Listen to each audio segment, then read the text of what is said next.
ওই আপনাদের কাছে হাত জোড় করে ক্ষমা চাই, কান ধরে আমি আর জীবনে উল্টা মনে করবো না।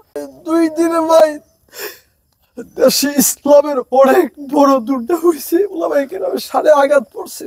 কত মানুষে ফোন দিয়েছে ভাই, বিশ্বাস করে ফোন দিয়ে কাইন্দা দিছে, হুজুর আপনি এই কাজ কেমন করলেন ভাই? আপনার কই হুজুর, আপনার ওয়াজ শুনে কলিজা ফেটে যায়, আপনি এই কাজ কেমনে করলেন ভাই? বিশ্বাস করে বাইরে মারার লেগে করি নাই। কালকের ভিতরে আমরা আপনাকে অন্য লেবাসে আগের মতো দেখছি, হয়তো রাত দিকে আমি এখনই সব আমার বান্ধবীটার ভিতরে দূরে ভাই, ইনশাআল্লাহ কালকে ভাই সবকিছু ইনশাআল্লাহ। একটা কথা ভাই, জি বলেন। মানুষ যাতে আলেমদেরকে খারাপ চোখে না দেখে, আমার জন্য ভাই ইসলাম মানুষ যাতে খারাপ চোখে না দেখে ভাই, আমি আমি নিজে একটা সময় ইসলামের বড় বড় বাড়ি মানুষের কাছে পৌঁছাইতাম ভাই। আপনার যে ভুল হচ্ছে আপনি কি এটা বুঝতেছেন ভাই? আমি এটা বুঝতে পারছি। আমি গতকাল এবং গত 2 দিনে সারা বাংলাদেশ সহ বাংলাদেশের দেশ প্রবাসের সকল ধর্মপ্রিয় ইসলামপ্রিয় মানুষেরা আমাকে ফোন দিয়েছে, কান্নাকাটি করতেছে এবং ওলামায়ে কেরাম আমার জন্য দোয়া করেছে, তারা আমাকে খুঁজতেছে। এখন আমি আমার বিষয়টা আসলে আমি অনেক ভুল করেছি, এই বিষয়টা আসলে করা উচিত ছিল না, বেশি বাড়াবাড়ি হয়ে গেছে, অনেক বাড়াবাড়ি। আসলে দেখেন অনেকে ভাবতেছে যে আমি ভাইরাল হওয়ার জন্য, আসলে দেখেন একটা সময় ইসলামিক অঙ্গনের অনেক বড় স্টার ছিলাম, বড় বড় মাহফিলে প্রোগ্রাম করেছেন, মানুষকে বুঝিয়েছেন, মানুষকে বুঝিয়েছি, যে জায়গায় আজকে আমাকে আপনাদের মতো সাধারণ মানুষ বুঝায়। কথা বুঝতে পেরেছেন?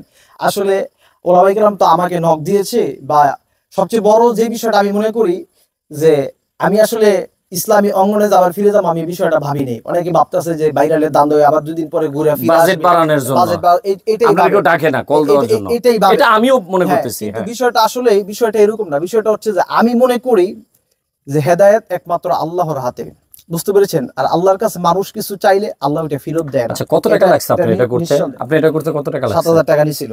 7,000? হ্যাঁ, বিষয়টা হচ্ছে যে আমার মনে হয় যে সবাই যেই পরিমাণে দোয়া করছে, দোয়ার ধাক্কায় ভাই সত্যি কথা বলতে ভাই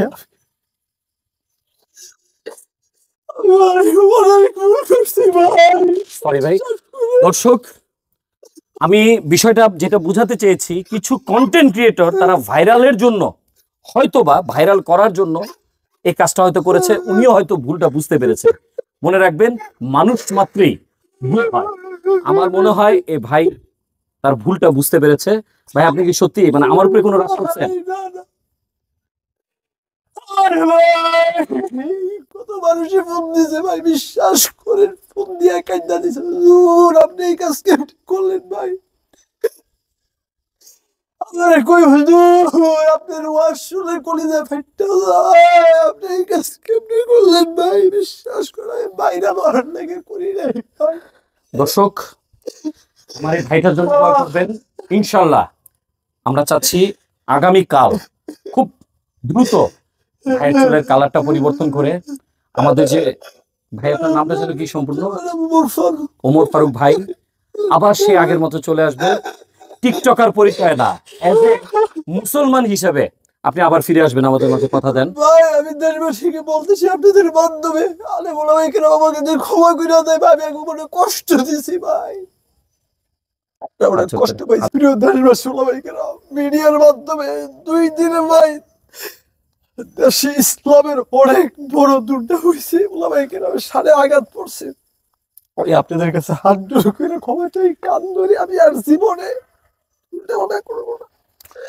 যাই হোক, আমরা আসলে চাই আমার ভাই, এই ভাইটা আগের মতো ফিরে আসুক, তার বয়ানের ধারা, তার নসিহতের ধারা, আমরা যারা সাধারণ মানুষ আছি, আমরা যেন একটু হেদায়েত প্রাপ্ত হই। আর সত্যিকার অর্থে যারা এই কন্টেন্ট গুলো করেছে তাদেরকে একটু বলতে চাই, আপনি কি ইসলামের শত্রু না বন্ধু, একটু ভেবে দেখবেন। ভাই আমার হাত জোড় করে অনুরোধ, আপনারা মানুষকে বলবেন যে আমি ভুল করছি ভাই, বিশ্বাস করেন। আচ্ছা, ভিডিও মানে ওই যে যারা ভিডিও করছে, এই ব্যাপারে আপনার কিছু বলার আছে? আসলে এই ব্যাপারে বলার কি ভাই, এরকম এক কাজ করছি ভাই, শয়তানের দুগায় বেরা ভাই, বড় কষ্ট নিয়ে ভাই, বাড়িতে ভাই অশান্তি ভাই, আত্মীয় স্বজন ফ্যামিলি কারো কাছে মুখ দিতে পারে না, আমি নিজে ঢুকতে পারি না ভাই, এলাকাতে মানে হুমকি দেয় ভাই। যাই হোক, সবাই আপনার ভুলটা বুঝতে পারবে। দর্শক, ভিডিওটা বেশি বেশি করে শেয়ার করে দিন। যেই পরিমাণে ওনার টিকটকের ভিডিওটা ভাইরাল হয়েছে, চুলের ভিডিওটা ভাইরাল হয়েছে, তার চাইতে দ্বিগুণ পরিমাণে এই ভিডিওটা ভাইরাল হোক। যেন উনি যে ভুল বুঝতে পেরেছে, অন্তত এই বিষয়টা যেন আরো দ্বিগুণ ভাইরাল হয়। আমার এই ওমর ভাইকে আপনারা ক্ষমা করে দিবেন। কালকের ভিতরে আমরা আপনাকে ভাই, অন্য লেবাসে আগের মতো দেখছি। আজকে হয়তো রাত দিকে আমি এখনই সব আমার বান্ধবীটার ভিতরে দূরে ভাই, ইনশাআল্লাহ। কালকে ভাই সব কিছু ইনশাআল্লাহ। আর আপনি কিছু মনে করেন না, আপনি একজন আলেম। ভাই, আপনার সাথে ভাই। আমি সমস্ত ইউটিউবারদের কাছ থেকে বা যারা কন্টেন্ট ক্রিয়েট করেছে, সাংবাদিক, সবার তরফ থেকে আমি আপনার কাছ থেকে ক্ষমা চাচ্ছি, সবার হয়ে। আপনি সবাইকে ক্ষমা করে দিবেন। আমি ভাই সবাই- আপনি যদি কোনো মনে কষ্ট পেয়ে থাকেন ভাই। ইউটিউবার বা কোনো কন্টেন্ট ক্রিয়েটরের কাছ থেকে, সেই হিসেবে আপনি একটু ক্ষমা করে দিবেন। আর আমার একটা কথা ভাই, জি, বলেন। মানুষ যাতে আলেমদেরকে খারাপ চোখে না দেখে আমার জন্য ভাই, ইসলাম মানুষ যাতে খারাপ চোখে না দেখে ভাই, আমি আমি নিজে একটা সময় ইসলামের বড় বড় বাড়ি মানুষের কাছে পৌঁছাইতাম ভাই, বিশ্বাস করেন ভাই।